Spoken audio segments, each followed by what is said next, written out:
अरे देश के कोना कोना भटके बिहारी, कारण बा भाई बेरोजगारी। कुछ न करी इ नीति सरकार, कुछ न करी इ नीति सरकार। एहो मनीष पत्रकार सभे लगाओ ताटे तोह से गोहार। आर्मी के हुए उ बेटा हो, इनके बना दमाई नेता हो।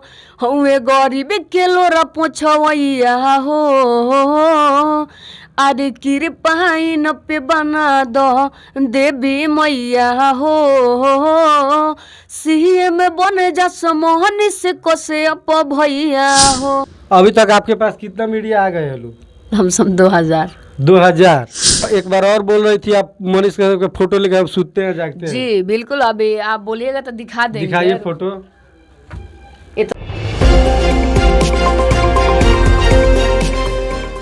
मनीष कश्यप के ऊपर आप गाना गाई थी, उसपे बहुत ज्यादा विवाद हुआ। कौन सा सॉन्ग रहा आपका?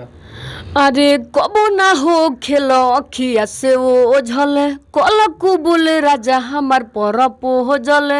अब ना होता हमारा से इंतजार, एहो मनीष पत्रकार हम बानी रेडी का तू बनब भातार। इस गाना पर बहुत सारा विवाद हुआ जी। अभी तक आपके पास कितना मीडिया आ गए हैं लोग? हम सब 2000 जी।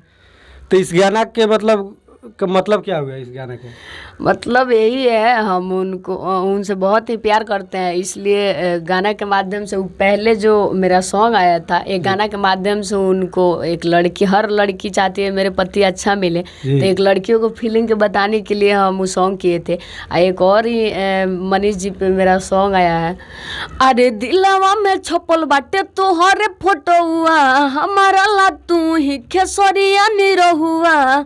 कहे ना बतिया के बुझता रह तू, ए मोरे दिल के करे जाऊ। आई लव यू एहो मोहनी से कसे आप। I love you. तो ये गाना सिर्फ हम अपने लिए गाए हैं और मनीष जी के लिए ये पर्सनली मामला है। एक और आप गाना गाई थी कि जो है वाला तमिलनाडु में जो मजदूर ऐसी हो रहा है जी, वो वाला गाना गाइएगा थोड़ा। अरे देश के कोना कोना भटके बिहारी, कारण बा भाई बेरोजगारी। कुछ न करी इ नीति सरकार, कुछ न करी इ नीति सरकार। एहो मनीष पत्रकार सभे लगाओ ताटे तोह से गोहार। ये मनीष कश्यप के ऊपर आप गाना गाई है, इससे पहले मैंने शुरू में आप ही भातार वाला शब्द गाई है, उसके बाद से बहुत सारा लड़कियां मनीष कश्यप के ऊपर गाना गा रही है। देखिए अब लोग क्या करता है, हमें कोई मतलब नहीं है। हम जो कर रहे हैं हम तो करते रहेंगे। आज जो भी करते हैं मनीष जी पे बहुत ही अच्छा करते हैं, गलत नहीं बोलते हैं उनको, नहीं गलत तो कभी उन पे सॉन्ग आए हैं। एक मतलब कि इंटरव्यू में आप बोली थी कि मनीष कश्यप से हम शादी करेंगे। जी, सच में शादी आपसे भी बोल रही हूँ, अगर वो रेडी हो जाएंगे तो हम भी रेडी हैं। अच्छा, मनीष कश्यप रेडी हो जाएंगे तो आप शादी करेंगे? जी, काहे नहीं करेंगे। तो मनीष कश्यप का तो एज लगभग 35 वर्ष है। देखिए प्यार एज देख के नहीं ना किया जाता है। अच्छा, एक बार और बोल रही थी आप मनीष कश्यप के फोटो लेकर हम सुतते हैं जागते हैं। जी बिल्कुल, अभी आप बोलिएगा तो दिखा देंगे। दिखाइए फोटो। ये तो सही बात है, इनको जहाँ भी हम जाते हैं साथ में लेके जाते हैं, और रात में सोते हैं फोटो लेके और जगते हैं भी हैं फोटो लेके। कैमरामैन दिखाइएगा, मनीष कश्यप के यही फोटो है जो पूजा पांडे लेकर सुतती है जागती है। जी बिल्कुल, जब लेके सोते हैं जगते हैं तो काहे झूठ बोलेंगे जो नहीं करते हैं। अच्छा, तो इनके एक और गाना गाई जो आई लव यू वाला गाना गाई थी वो। अरे दिलवा में छपल बाटे तोहरे फोटो हुआ, हमारा ला तू ही खेसरिया निरहुआ। काहे ना बतिया के बुझता रह तू, ए मोरे दिल के करे जाऊ।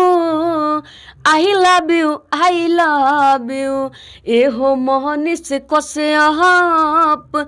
I love you. एक आपका और भी सॉन्ग बहुत बजा था हमारा मार्केट में, वो मनीष कश्यप के सीएम बना दी, थोड़ा गाइएगा। जी, फर्स्ट गाना तो वही था। हाँ। आर्मी के हुए उ बेटा हो, इनके बना दमाई नेता हो। हुए गरीब के लोरा पोछवैया हो, अरे कृपाइन पे बना दो देवी मैया हो। सीएम बन जा समोहनी से कसे अप भैया हो।